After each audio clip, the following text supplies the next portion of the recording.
பட்டா காணாம போயிடுச்சு, அடுத்து என்னதான் பண்ணணும் அப்படின்னா, ஃபர்ஸ்ட் என்ன பண்ணணும் அப்படின்னா, சிஎம் செல்லுக்கு 1100 நம்பருக்கு கால் பண்ணி உங்க புகார் மனுவை தெரிவிக்கணும். இது ஃப்ரீ தான், படிக்காதவங்க பண்ணலாம். படிச்சவங்க என்ன பண்ணலாம் அப்படின்னா, அந்த வெப்சைட்டுக்குள்ளேயே போய் டீட்டெயிலா எழுதி உங்ககிட்ட ஏதாவது எவிடன்ஸ் இருந்தா அதையும் போட்டு 3000 வார்த்தைக்குள்ளதான் அதுல எழுத முடியும். எழுதிட்டு அட்டாச்மெண்ட் ஃபைல்ல இன்னும் டீட்டெயிலா என்னெல்லாம் எவிடன்ஸ் இருக்கோ அதெல்லாம் என்க்ளோஸ்டு பண்ணி அனுப்பிச்சோம் அப்படின்னா ரிஜிஸ்டர் ஆயிடும். அதுவும் ஃப்ரீ தான். இப்படி ஒரு கம்ப்ளைண்ட் லெட்டர் நமக்கு வந்துடும். ரெஃபரன்ஸ் நம்பரும் மொபைல் நம்பருக்கு வந்துடும். அடுத்து ஆர்டிஐ மூலமா இந்த மாதிரி இந்த டிஸ்ட்ரிக்ட்ல, இந்த தாலுக்குல, இந்த வில்லேஜ்ல இந்த மாதிரி நடந்திருக்கு, அது எத்தனை நடந்திருக்கு, சொல்லிட்டு பண்ணாங்களா, சொல்லாம பண்ணாங்களா, இன்ன வரைக்கும் அப்படி நடந்ததுக்கான காரணம் யாரு, எந்த அதிகாரி பண்ணினாங்க அப்படின்ற டீட்டெயில ஒரு இன்ஃபர்மேஷனாவே வாங்கிடலாம். அதுக்கு ஆர்டிஐ டிஎன் தமிழ்நாடு கவர்மெண்ட்ல போயிட்டு இப்படி 10 ரூபாய் கட்டி நம்ம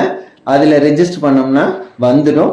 அந்த இன்ஃபர்மேஷனும் 30 நாளுக்குள்ள வந்துடும். அதுக்கு அடுத்து செய்ய வேண்டியதுதான் முக்கியமானது. இந்த 30 நாளுக்குள்ள நீங்க ஒரு கம்ப்ளைண்ட் லெட்டர் விரிவா எழுதிடணும். யாருக்கு எழுதணும்னா, anti land grabbing special cell துணை காவல் கண்காணிப்பாளர் டிஎஸ்பி வித்தின் பிராக்கெட் நில அபகரிப்பு தடுப்பு சிறப்பு பிரிவு, எந்தெந்த மாவட்டமோ அந்தந்த மாவட்டம் இது பண்ணிட்டு பொருள் எழுதினோம். உங்க பட்டா நம்பர், சர்வே நம்பர் போட்டு சட்டப்படி வழங்கப்பட்ட பட்டா மற்றும் அரசு வருவாய் பதிவுகளை சட்டவிரோதமாக மாற்றி அரசு ஆவணங்களை அழித்து மறைத்து பட்டா வழங்கப்பட்ட வீட்டுமனை உரிமையாளர்களுக்கு தெரியாமல் கிளப்பிங் செய்தோ நில அபகரிப்பு செய்ய முயன்றோ அந்த நபர்கள் மீதும் சம்பந்தப்பட்ட அரசு அதிகாரிகள் மீது எஃப்ஐஆர் பதிவு செய்து குற்றவியல் நடவடிக்கை எடுக்க கூறி அப்படின்னு சொல்லி எழுதிடணும். அதுல கண்டிப்பா எந்தெந்த செக்ஷன் ஐபிசி செக்ஷன் மென்ஷன் பண்ணணும். அப்படி பண்ணுனாதான் நம்ம வேல்யூவா இருக்கும் அந்த மனு.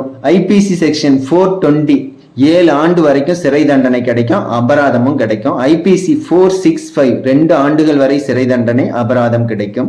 ஐபிசி 467 ஆயுள் தண்டனை, 10 ஆண்டுகள் வரை சிறை கிடைக்கும். ஐபிசி 468 7 ஆண்டுகள் வரை சிறை தண்டனை மற்றும் அபராதம். ஐபிசி 471 போலி ஆவண குற்றத்திற்கு இணையான தண்டனை கண்டிப்பா கிடைக்கும். ஐபிசி 409 ஆயுள் தண்டனை அல்லது 10 ஆண்டுகள் வரை சிறை தண்டனை மற்றும் அபராதம் கிடைக்கும்.